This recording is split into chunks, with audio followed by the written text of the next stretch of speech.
Bienvenidos a un nuevo episodio de Camino al Éxito con Puerto IE. Hoy día tenemos un invitado de lujo, pero antes le voy a hacer una pequeña reseña sobre el programa IE. Primero que nada, sus 5 ideas fuertes. Es de mercado, es de innovación y emprendimiento, es para hacer negocios, es donde se vinculan actores del ecosistema y también es para promover el mercado.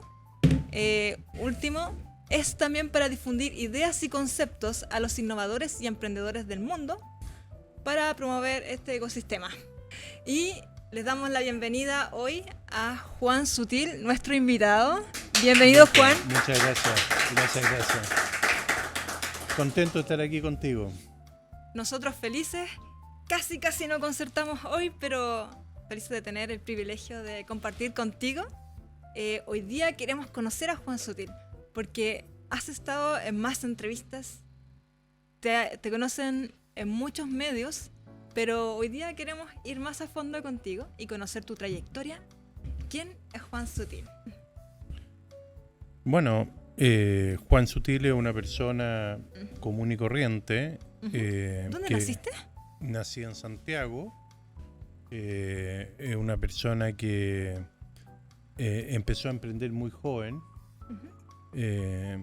Yo siempre cuento por ahí que en la puerta de mi casa veníamos muchas veces del campo, ahí en la zona de Catapilco, que producíamos en el invierno habas, cebollas, tomate, unos poquitas papas. Y bueno, yo me venía en la citroneta con mi mamá y vendía. Y eso era a los 10, 12 años y vendía en la puerta de la casa. Vendía flores también. Y desde muy chiquitito fui emprendiendo y también haciendo negocios, pequeños negocios. ¿Desde que estudiabas? Claro. ¿En Santiago? En Santiago. ¿Catapilco queda en Santiago? No, Catapilco queda ahí en la Cuesta del Melón. Justo cuando tú bajas la Cuesta del Melón, sigue hacia el norte está la Ligua. Y si tomas a la costa, te topas con Maitencillo, Laguna, Cachagua. Y ahí mi padre tenía un campo. Entonces mi mamá iba los fines de semana y nos traíamos estos productos que yo vendía en el barrio. Y después pasé por todas, haciendo negocios de bicicleta, hacía trueque en el colegio. Pusimos una compraventa de auto a los 16 años o 17 años, sí, con un amigo mío que es un gran empresario automotriz que se llama Alejandro Quesney. Y bueno, así me fui formando y salí del colegio, di la prueba de actitud académica, mi padre se enfermó, tomé la decisión de trabajar y no de estudiar.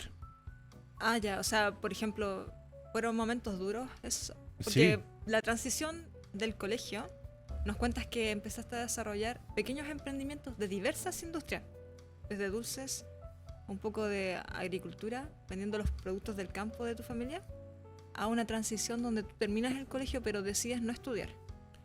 Decido no estudiar, efectivamente, y me acuerdo que empecé a buscar los avisos económicos. Antiguamente uno buscaba en los avisos económicos los diarios, y había mucho aviso que se busca vendedor viajero, ese tipo de actividades. Incluso yo había postulado a la prueba de actitud, no me fue tan mal, podría haber estudiado Derecho, en Valparaíso quedé. En esos años no habían tampoco tantas universidades privadas.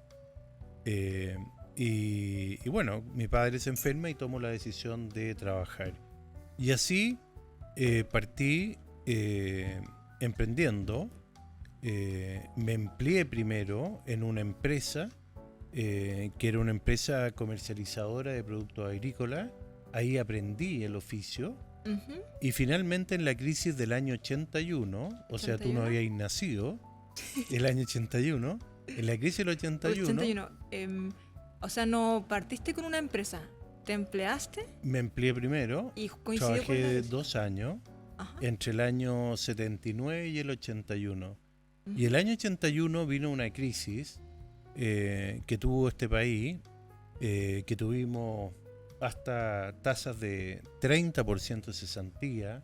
El país estaba destruido. Era un país muy pobre Chile en esa época. No se te olvide que veníamos de un país que tenía casi 70% pobreza. Hoy día tenemos menos del ¿70% de pobreza? de pobreza. Eso tenía Chile en los Y años 70, 80. Pero, por ejemplo, yo sé que hay estudios de que por falta de alimentación la gente no desarrollaba su cognición. Bueno, claro, ¿Tú acuérdate que había un presidente que para algunos es buen presidente, para mí nunca lo fue, como el presidente Allende, que él ofrecía como gran cosa política pública, Ujú. medio litro de leche todos los días. Y Ah. resulta que hoy día, yo digo, Mm. es muy poca la gente que puede necesitar eso, y felizmente la gente tiene herramientas para poderlo comprar. Claro. Y en esa época, en esos años, en los años 81, volviendo a lo que a ti te interesa, que es la historia mía, Ujú. se produce este colapso económico, niveles de cesantía de 30%, quebraron los bancos, o sea, era una cosa horrorosa. Yo tomé la decisión de emprender y abrí mi primera oficina. El año 81 yo tenía 20 años 20 años. en la calle Estado. El Estado con Estado 701, perdón, 235, oficina 701, ¿En qué ciudad? en Santiago. Santiago, que haya estado. Pero el 81, en momentos de crisis, tú decides emprender. Sí, ¿Qué te levantó para...? ¿Qué te bueno, incentivó? Porque yo en ese minuto me di cuenta que como estaban quebrando muchas empresas del Ujú. rubro, se iba a tener que producir un recambio. Y tomé la decisión de lo que yo había aprendido, de transformarlo en un emprendimiento. Y así fue que, como no tenía ni uno, tuve que ir a comprar unos muebles, Ujú. muebles sencillos, son muebles de eucalipto, en Muebles Muñoz, que estaban ahí en la calle Estado con compañía. Y imagínate que compré 2 escritorios y 5 sillas, y tuve que firmar varias letras. En esa época tú pagabas con letras, firmabas una letra y pagabas todos los meses un poquitito. Porque eso es lo que... Ese ¿Es era como el crédito o Era el como crédito que había en esa época. las letras? Las letras. Si te daban el crédito, si confiaban en ti. Y yo digo, para que tú tengas una magnitud, quizá un escritorio de eucalipto hoy día valdrá, no sé, 300.000 pesos. Ujú. Entonces yo fui y compré 2 escritorios más las sillas. Ponle tú que haya gastado 800.000 pesos y lo pagué en 20 cuotas de 20 cuotas. 40 lucas cada una más los intereses. Así partí. En tu primera empresa, Exacto, que se llama Sutil y Compañía. Sutil y Que Compañía. partió el 15 de marzo del año 81. Esta empresa, ¿de qué rubro pertenecía? Era una empresa de intermediación de productos agrícolas. Yo lo que hacía era que vinculaba al productor, al que Ujú. producía, por ejemplo, pasto para alimentar las vacas de la lechería, o el que producía porotos para el que embalsaba para los supermercados, o el que producía maíz para vendérselo a un chanchero o a un pollero, y yo conectaba vía telefónica en esos años o Ujú. por telegrama. Acuérdate que no había ¿Telegrama? no había no ¿Cómo? había no había no había internet, Ujú. solamente teléfono, y la gente a veces iban al teléfono del pueblo a hablar. El agricultor, por ejemplo, de Linares, tú tenías que mandarlo llamar para poder conversar con él y hacerle una oferta. No habían carretera en esos años, y era un país muy distinto a lo que hoy día se conoce. Ujú. Y ahí yo inicié mi actividad productiva y mi emprendimiento, y así fui en cada uno de los negocios hasta hoy día. ¿Y en este inicio con tu primera empresa, hubo momentos duros o fue todo...? No, siempre hubieron momentos duros. Me acuerdo que un ¿Cómo? señor que tenía un criadero de chancho en el norte, en Longotoma, no me pagó, quebró y prácticamente se llevó todo mi capital. Y yo llevaba 1 año y medio trabajando y me tuve que reconstruir. Y así es la vida del emprendedor. y la vía de emprender, porque finalmente para mí el concepto de emprendedor es la ilusión inicial.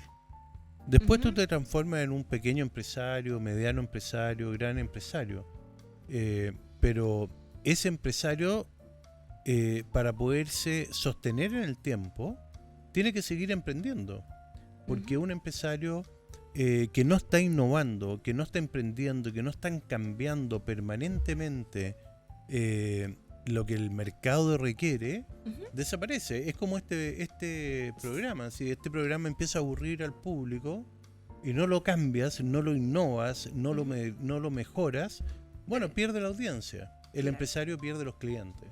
Y en este caso, ¿qué estrategias usaste o consejos que pudieran aplicar? Porque, claro, está bien promovido el lema de que, emprende, lucha por tus sueños, pero claro, ese es el inicio, es la foto.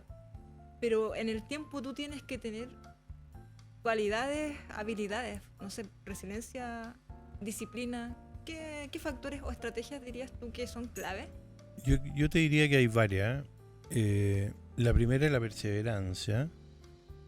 Después el sentido de la responsabilidad, que va primero que el placer. Yo le critico mucho a los emprendedores en la actualidad, que emprenden y quieren ganarse la plata rápido, pero no pasan por el sacrificio. No pasan por el sacrificio de que no se pueden comprar ropa, o no comprarse un celular, o no comprarse un buen reloj.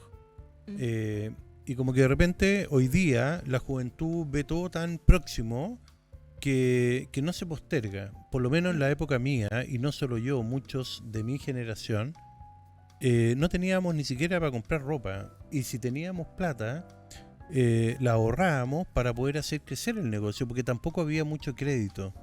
Entonces yo creo que se requiere de mucha perseverancia, se requiere de mucha consistencia, una visión de qué es lo que está pasando para adelante, y también de ofrecer un servicio. En esa época yo ofrecía un servicio que generara confianza y que innovara en calidad, en la forma de atender.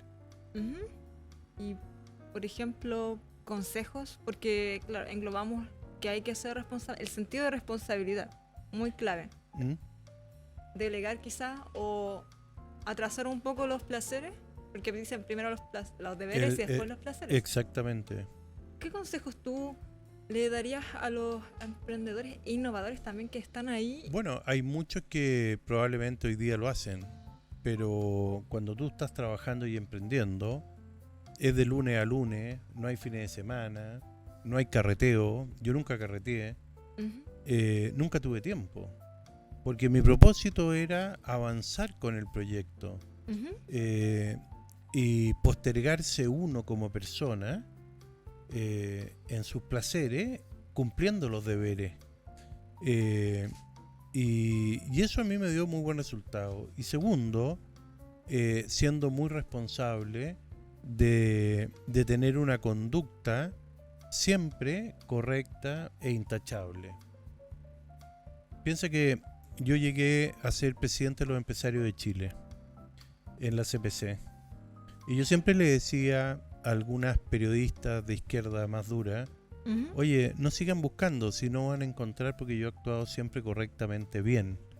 Entonces es muy difícil que vayan a encontrar un problema en alguien que ha trabajado con su gente o con sus sindicatos correctamente, ha cumplido con sus impuestos, ha cumplido con sus clientes, ha cumplido con sus trabajadores, ha cumplido con su familia.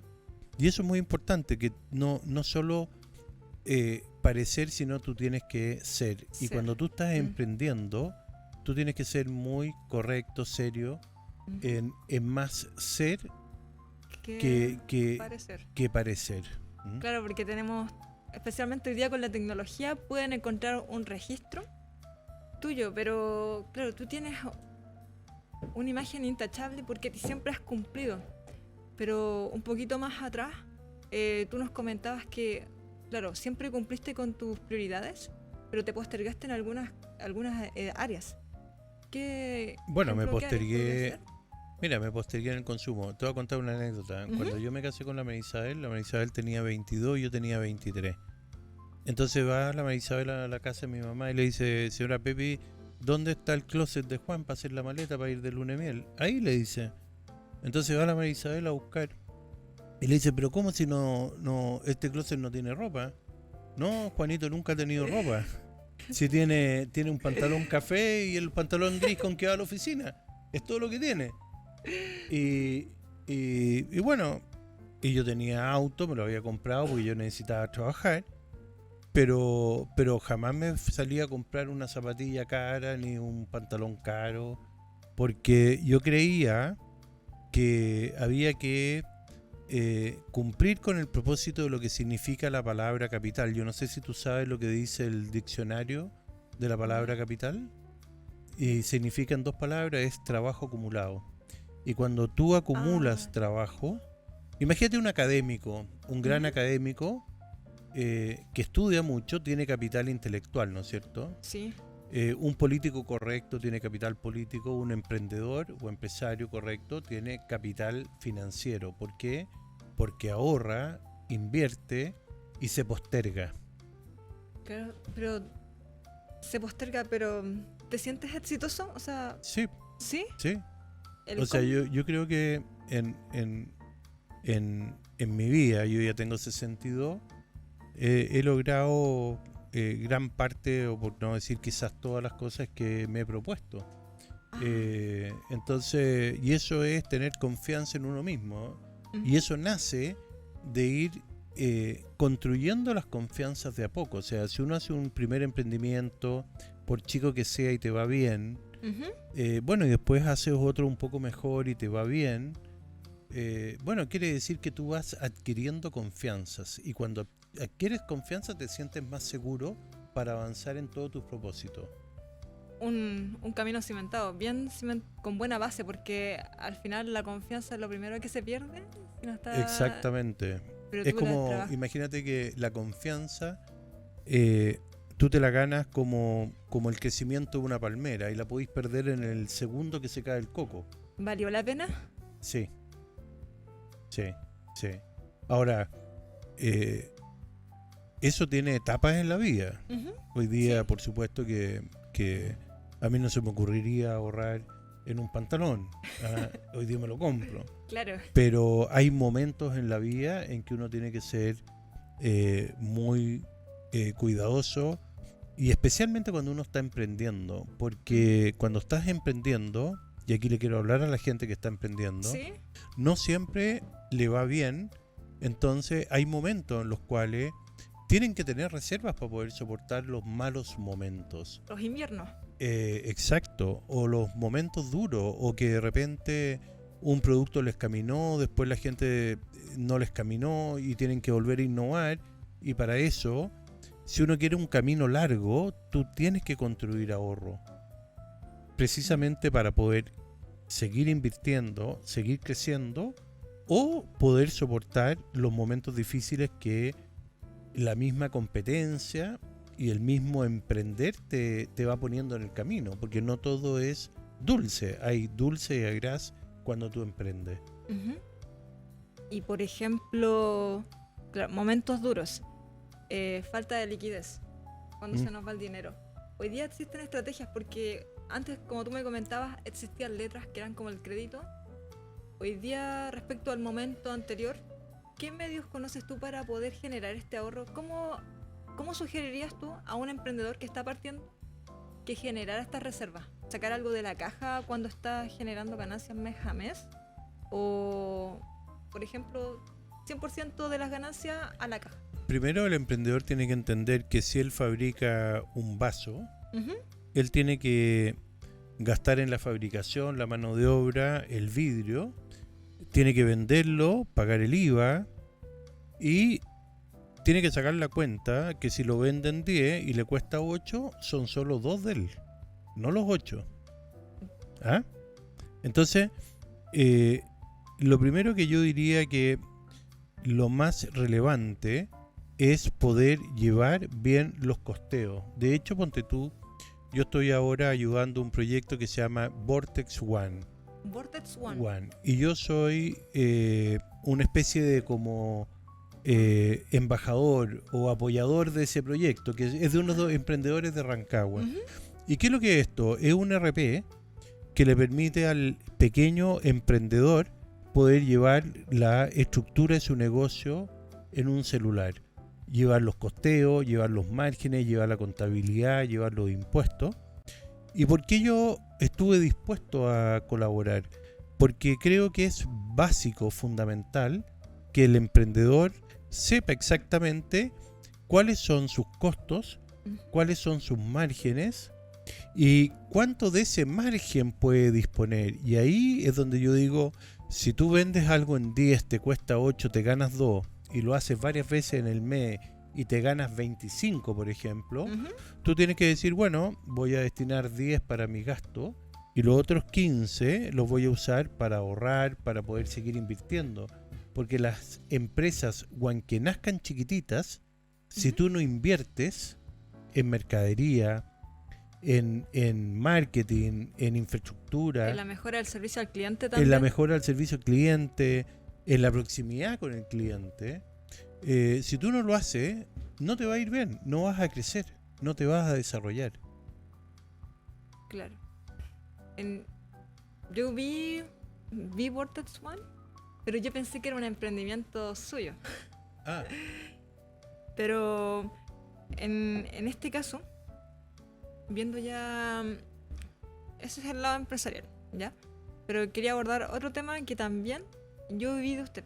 Por ejemplo, esto es súper off topic, el tema de la carretera hídrica. Y me llama la atención porque me comentabas anteriormente que con tus negocios podías tener clientes que eran del norte y clientes que eran del sur. En el ámbito agrícola, ¿cierto? Pero a mí me dio la sensación de que esta experiencia a ti te hizo descubrir que había una necesidad en el tema hídrico como para que conectara al país. bueno, ¿Puedo estar equivocada igual? nosotros hicimos una corporación o una fundación financiada con recursos de algunas personas, incluyéndome yo que hice el mayor aporte, Ujú. e hicimos un estudio para hacer una carretera hídrica que permitiera traer aguas del sur hacia el norte, como tú bien dices, y eran aguas que venían desde Los Ángeles, en la alta cordillera, y que podían llegar hasta Copiapó. Y eso lo hicimos hace hartos años atrás, pensando en que ya estábamos en una crisis hídrica, Ujú. y lo propusimos. Ya se lo propusimos. Esto parte en la época del gobierno de la presidenta Bachelet II. Se lo propusimos al presidente Piñera también. Y finalmente el país yo creo que no comprendió. Primero, por esta cosa vociferante, ambientalista, Ujú. muchas veces ecologista, extrema, que no entendió la importancia de lo que significa un trasvasije de agua, Ujú. que lo que hace es que primero permite resolver los déficits de agua que pudieran tener las ciudades del sur hacia el norte, y segundo, la incorporación de mucha tierra que Chile tiene y haber duplicado nuestra capacidad exportadora frutícola, que ha sido tan exitosa en los últimos 30 o 40 años, generando tanto empleo, casi 1 millón de empleos de buena calidad. Y ese proyecto, nosotros hicimos el estudio de prefactibilidad ambiental, Ujú. de ingeniería, de factibilidad económica, y lo presentamos a la Comisión de Concesiones. Y lamentablemente la Comisión de Concesiones no le dio el carácter de interés público, o sea, como diciendo, a Chile no le interesa un proyecto de esta naturaleza. ¿Y esa decisión es política privada? Es más bien política, es política. Ah. Y yo digo, ahí estamos mirando miope, porque cuando tú miras lo que ha pasado en China, ponte tú, en los Ujú. últimos 20 años, Ah. han hecho 2 grandes carreteras. Perú, hace 20 años atrás, no era nada agrícolamente. Hoy día está pillándonos en Chile, Muy fruto competitivo. de los proyectos de Chaminovich, Olmo, que son carreteras hídricas que ellos han desarrollado y regado los valles. Estados Unidos hizo toda su red de carreteras hídricas y permitió regar todo California y transformar eso en la economía más pujante de Estados Unidos. Y bueno, España, Portugal lo hizo con Alqueva hace muy poco, hace unos 15 años. Y aquí nos vamos quedando durmiendo, como que la política siempre está tomando decisiones de inmediato, cuando lo que tienen que hacer los países es tomar decisiones que influyan en el futuro. Y en el pasado ocurrió eso. En los últimos 40 años hubieron personas que tomaron decisiones pensando en el futuro. Eso lo hizo el término del gobierno militar, lo hizo el retorno a la democracia con la concertación, y hoy día fíjate que lo que hacen los políticos es ponerse de acuerdo en cosas todas inmediatas, de corto plazo. Una visión por periodos cortos, y resulta claro, que nosotros necesitamos una visión de país como la que tuvimos hace 40 años, que logró llegar a lo que estamos, derrotar la pobreza, como te dije, del 70% a menos del 10%. Argentina, que al lado, que no tiene proyecto país, tiene más de 50% de pobreza, de indigencia. Argentina. Pero ellos tienen mucho subsidio.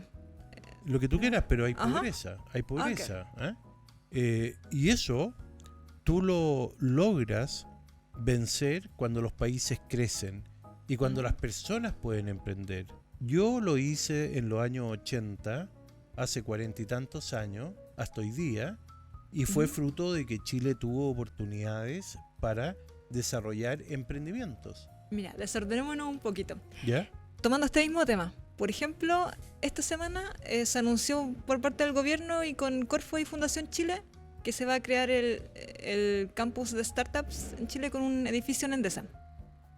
Pero de cierta manera los fondos son del Estado para promover algo que va a generar negocios privados, pero como que yo me diluyo en ese tema, porque en el fondo es el Estado el que está promoviendo esto. ¿No tendrá alguna letra chica o será poco eficiente realizar esto? ¿O cómo lo ves tú? A mí lo que me pasa con el Estado que cada día es menos transparente. Lo hemos visto con el actual gobierno, donde hemos sido partícipe de muchas situaciones de corrupción, especialmente con las fundaciones. Y por otro lado, tú ves que el Estado no funciona. Yo leía una carta en el Mercurio el día de hoy o ayer, donde decía, en vez de que el presidente trate de coñete a los bancos, ¿por qué no se preocupa de que el Estado nos pague las facturas? Y eran proveedores de los hospitales, que los tienen ahí en pago hace rato. Y eran todos pequeños emprendedores. Entonces yo digo, siendo positivo que haya un centro de startup y centros de emprendimientos, yo no sé cómo lo va a implementar la Corfo eso. Si lo implementa en forma transparente, donde todos sepamos cuáles son los costos, los beneficios, cómo se puede optar a esos beneficios como emprendedor o como futura startup, a mí me parece que es positivo.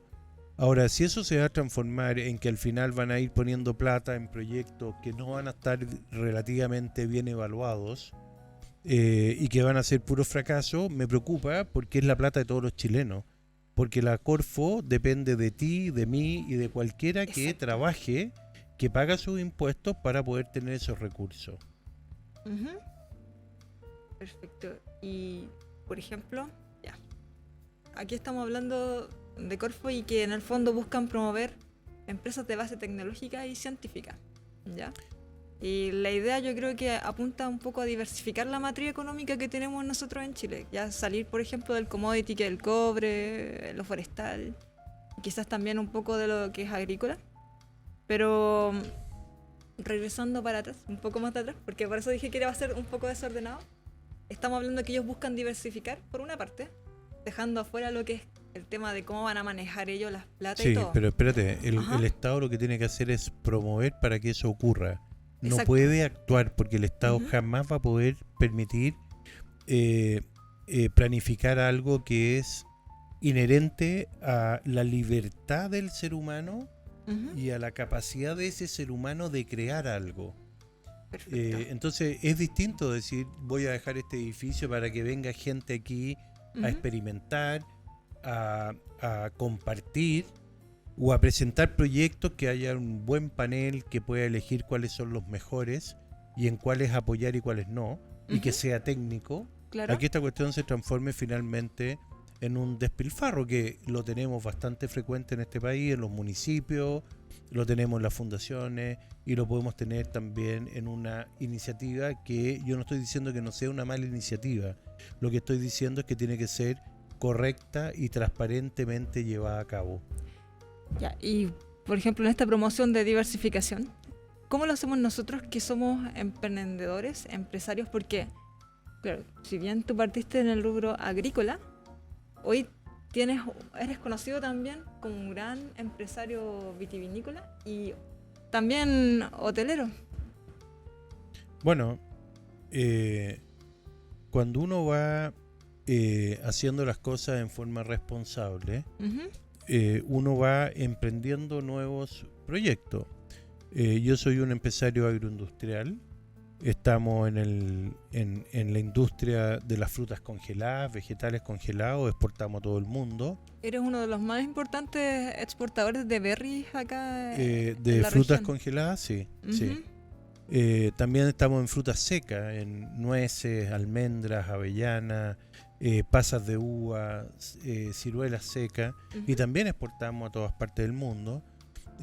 Producimos vino, que también exportamos. eh, Producimos champiñones. eh, eh, Tenemos una compañía de distribución que atendemos a los productores. Tenemos un pequeño banco agrícola que se llama Banagro y apoyamos emprendimiento en el área agroindustrial. Pero yo pienso que los desarrollos de los países Ujú.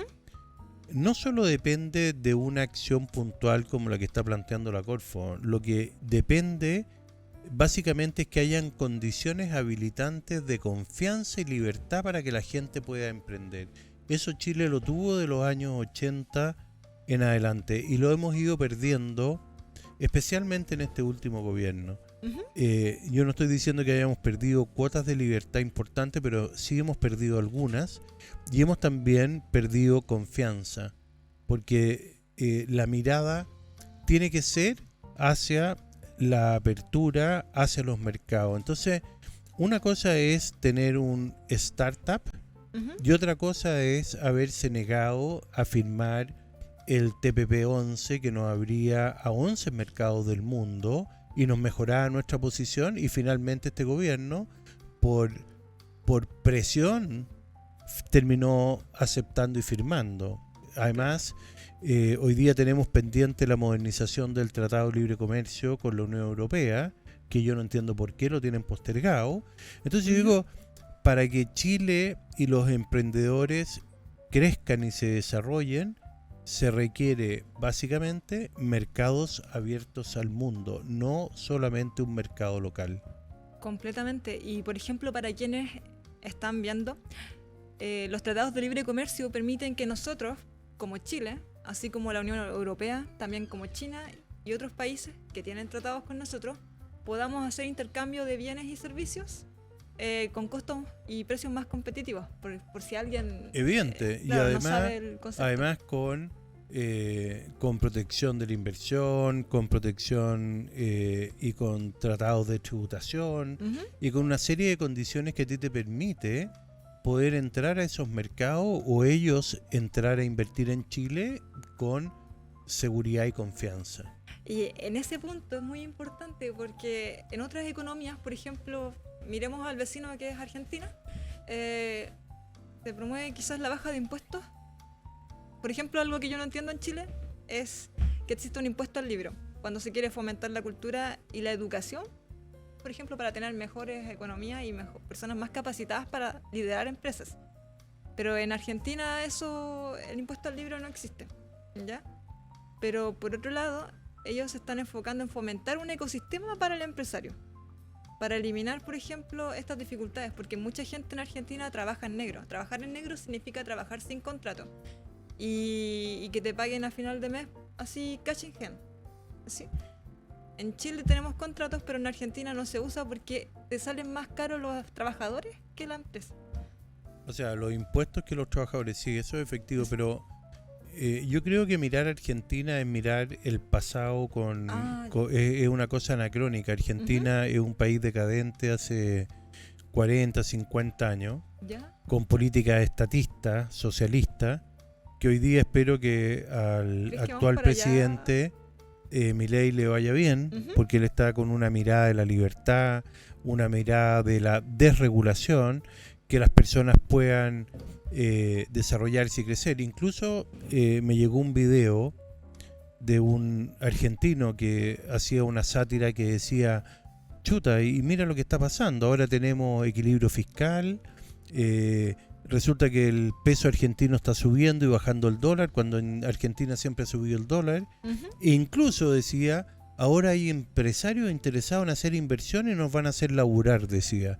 ¿Ah? Como diciendo, ahora vamos a tener que trabajar. Y yo creo que los países que la gente emprende, trabaja y trabaja duro, logra, como yo te expliqué, lo que significa capital es trabajo acumulado. Y el capital, cuando tú acumulas trabajo, ese trabajo se transforma en una moneda de cambio que es el dinero. Y ese dinero te permite invertir. Entonces, en la medida que haya más trabajo, hay más capital, hay más dinero, hay más inversión, hay más desarrollo. ¿Qué año naciste tú? 92. Bueno, el 92. El 92 todavía nosotros estábamos en un país en transición. ¿Al desarrollo?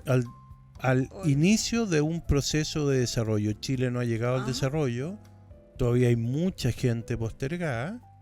Pero bueno, en los años 90 prácticamente tú tenías una pista hasta Rancagua y después para el sur habían partes en que había una parte de tierra, otra parte pavimentado.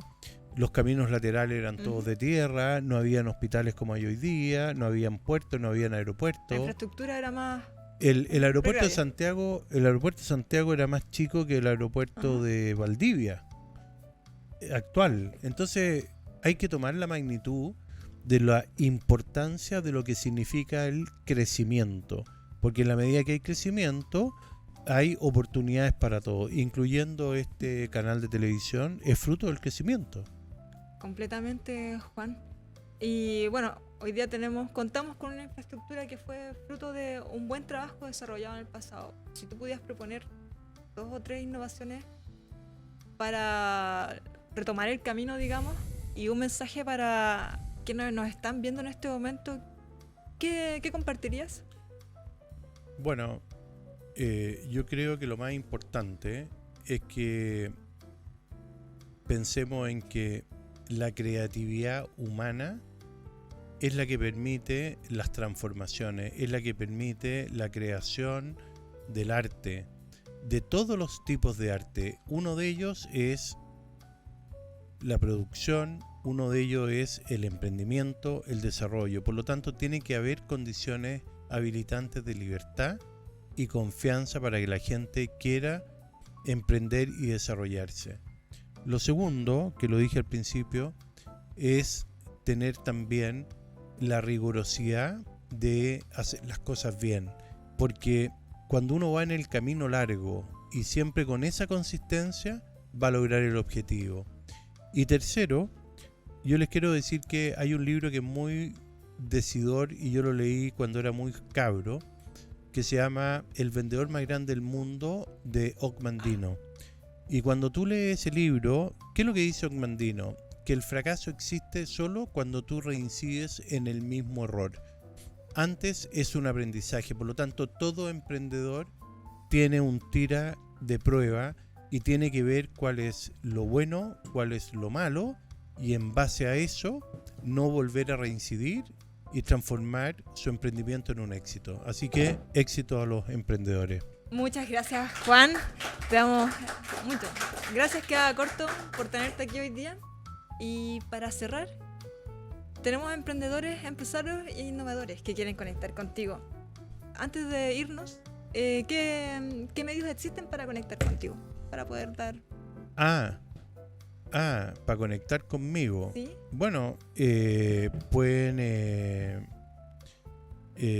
conectar a través de este programa y ustedes me contactan, porque no me gustaría dar el WhatsApp aquí a toda la audiencia, porque me puedo llenar de WhatsApp, pero si toman contacto con el programa y el programa me contacta, yo encantado de responder aquellos requerimientos que pudiera tener un emprendedor. Y si no, me pueden mandar un mail a jsutil@sutil.cl. Bueno, hasta acá el programa y los dejamos invitados para un próximo episodio de Camino al Éxito con Puerto IE. Nos despedimos de don Juan Sutil. Bien, pues muchas gracias. Muchas gracias por participar con nosotros y recuerden estar sintonizados con nosotros a través de la señal Web TV, canal digital abierta 21.1.